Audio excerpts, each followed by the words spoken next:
So last week I recreated one of my favorite fast food burgers. And I think we can all agree that it turned out absolutely delicious. And I'm just gonna recreate another one of my favorite fast food items. This week it is something that is more worldwide, I would say, than In-N-Out.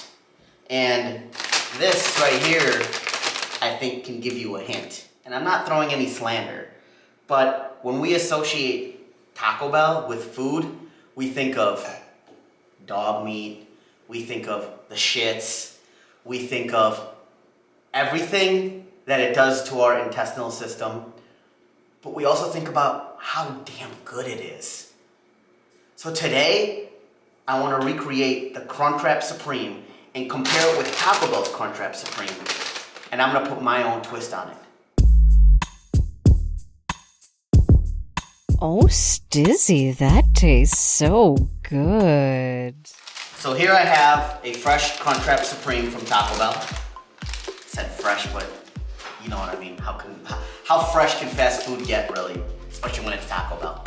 But let's take it out and see what we got. So here it is. Super thin. My finger's even thicker than this thing. Let's cut it open. Okay, so let's cut it open and see what it looks like inside.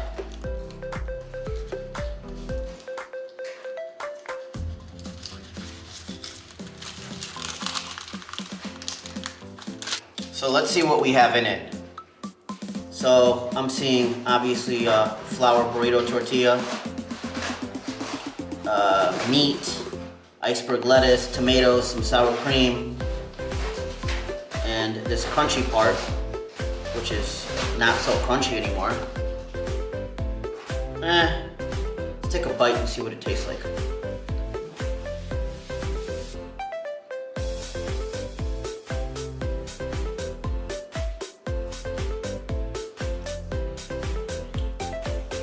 Honestly, I just taste the outer tortilla. It's nothing special. It's okay. I guarantee you I'm gonna blow this out of the water. What we're gonna do today is brown our taco meat, create our own taco seasoning, make our own cheese sauce, and bring it all together and create a Crunchwrap Supreme, and you'll never ever wanna go to Taco Bell again. It's gonna be super simple, super easy. You're gonna know everything that you put in. It's not gonna be dog meat, real cheese. We're not using that fake stuff.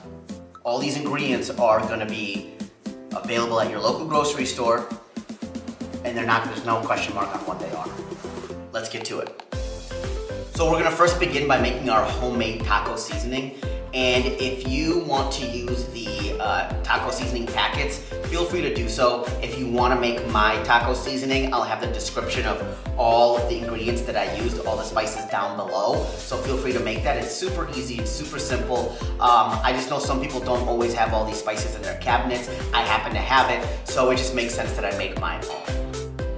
So here's a blend of a bunch of spices that I'm going to add together. And I'll throw a description down below of each spice and how much I used. And this will make a homemade taco seasoning.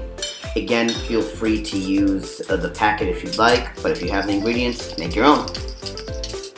Now that all the spices are mixed together for our taco seasoning, we will start off by making the nacho cheese sauce. It's a super easy sauce to make, and it tastes much better than the one that you get in the Tostitos can. Not knocking the can, but I just like making my own. I know what's in it, there's no preservatives in it, and it's super fresh. And it only takes 1, 2, 3, 4, 5 ingredients to make, so why not make it? Let's go!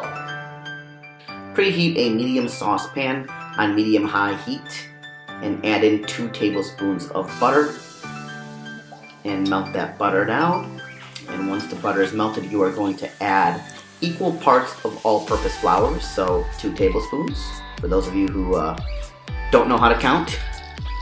And what we're making here is a roux. Basically, a roux is a thickening agent, and it's going to thicken the milk and turn it into that natural cheese-like consistency when we incorporate the cheese in. What you want to do when you add the flour right away is start stirring it so you cook off that flour. Make sure you have no white left and you incorporate the butter fully with the flour. As such, that's the kind of consistency that you want to go for. When it's fully cooked off, you can add your liquid. In our case, we will be using milk. I'm using 1 cup of whole milk, but I will be adding some more milk a little bit later because I like my nacho sauce to be a little thinner, but if you like it thicker, just kind of add it accordingly to what kind of texture you want your sauce to be. Once the milk is in there right away, start stirring it. It'll take about 30 seconds and you want to get all those clumps out and you'll start seeing that the milk is starting to thicken. As you see right there, we have a nice consistency. And then I will add 1 teaspoon of taco seasoning, which will kind of give that spice and give that sauce a little bit of a kick. You personally can skip this step, but I think it makes the cheese sauce taste delicious. So stir that in, and then we can add the cheese. I am using 6 ounces of sharp shredded cheddar cheese. You can use mild if you would like. And then I am also using 4 ounces of shredded Colby Jack. And once the cheese is in, lower the heat and start stirring that until the cheese is fully incorporated with the roux. And that will also take about maybe a minute or so. So just keep stirring, don't stop. And like I said, I'm adding a little bit more milk in there because I want a thinner consistency. Just make sure it kind of oozes off of the spoon and it looks like nacho cheese sauce.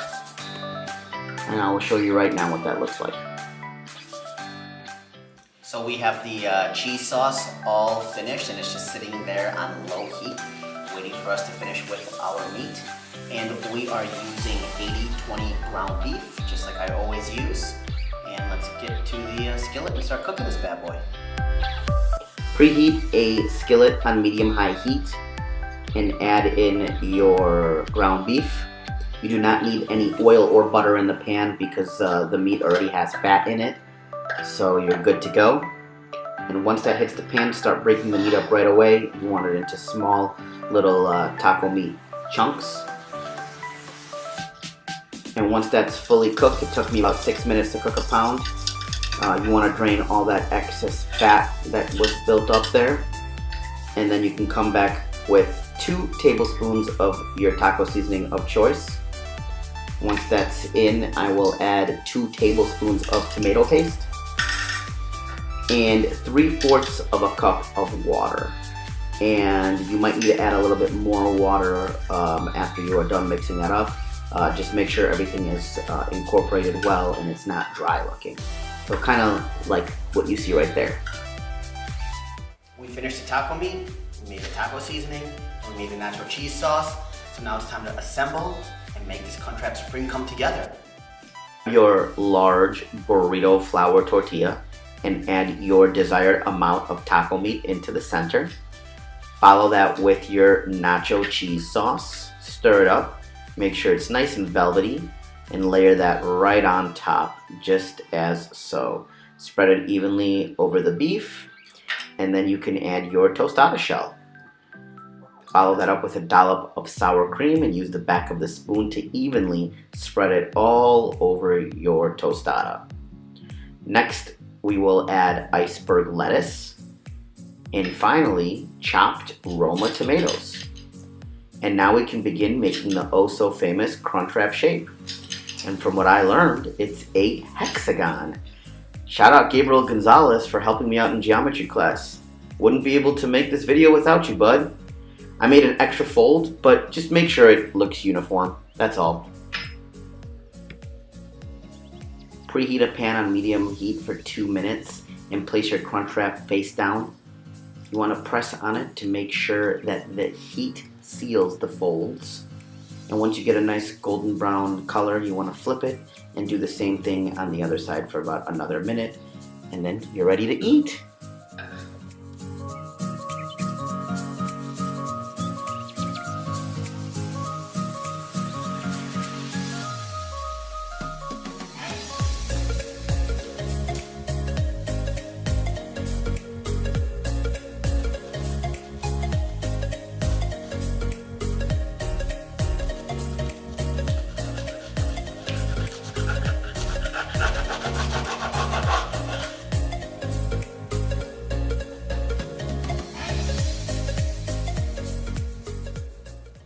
We have the flour tortilla, we have the taco meat, we have the nacho cheese sauce, we have the tostada, we have the sour cream, the iceberg lettuce, the Roma tomatoes, and we have Stizzy's Crunchwrap Supreme. Now let's take a look. This is mine. This is Taco Bell's. This is mine. This is Taco Bell's. Now this is what they look like. This is the difference. Now I need you to do me a favor and leave a comment down below and let me know which one you prefer. Stizzy's Palette or Taco Bell? There's only one right answer though. I hope you get it right. And now for the taste test. Let's see what concoction I've created here. All right, let's go with this bite right here.